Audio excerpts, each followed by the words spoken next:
में जलगंगा संरक्षण अभियान का लगातार 30 मार्च गुड़ी पड़वा से 30 जून तक अभियान चल रहा है। पूरे प्रदेश के अंदर हमारी सभी मध्य प्रदेश की नदियां, एक तरह से नदियों का मायका है मध्य प्रदेश।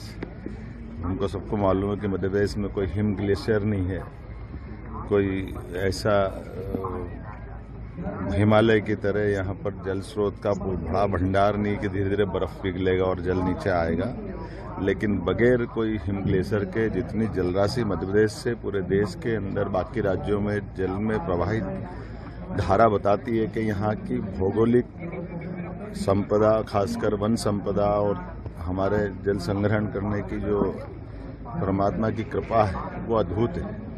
हम सब इसके लिए प्रयास कर रहे हैं कि मध्य प्रदेश का वन संपदा केवल मध्य प्रदेश के लिए नहीं, मध्य प्रदेश की जल संपदा केवल मध्य प्रदेश के लिए नहीं।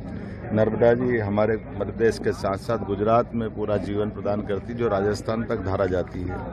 केन बेतवा पूरे उत्तर प्रदेश के लिए, और चंबल भी आगे जाकर यमुना, और यमुना से गंगा के माध्यम से पूरे देश और हमारी संस्कृति को धन्य करती है। सोन नदी छत्तीसगढ़ से होते हुए आगे बढ़ती, ताप्ती महाराष्ट्र की तरफ जाती है। ऐसे प्रत्येक नदियों की जलराशि अगर जोड़ा जाए तो किसी हालत में मध्य प्रदेश की जलराशि हिमालय से कमतर नहीं है।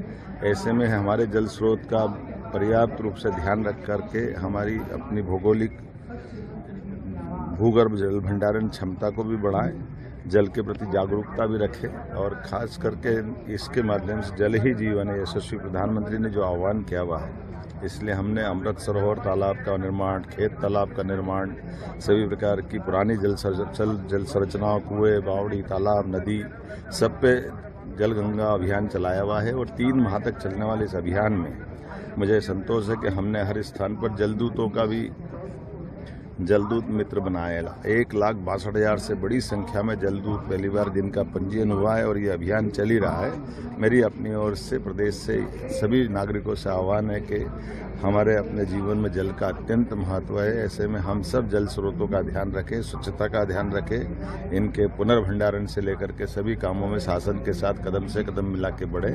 मेरी अपनी ओर से पुनः आप सबका अभिनंदन। गौशाला आगे बढ़ाई है, मुझे इस बात का संतोष है। बहुत सारी चीजों में आगे बढ़ा रहे हैं, खास करके कामधेनु गोपालन योजना डॉक्टर अंबेडकर जी के नाम पर जो लोगों के जीवन की जिंदगी बेहतर करेगी।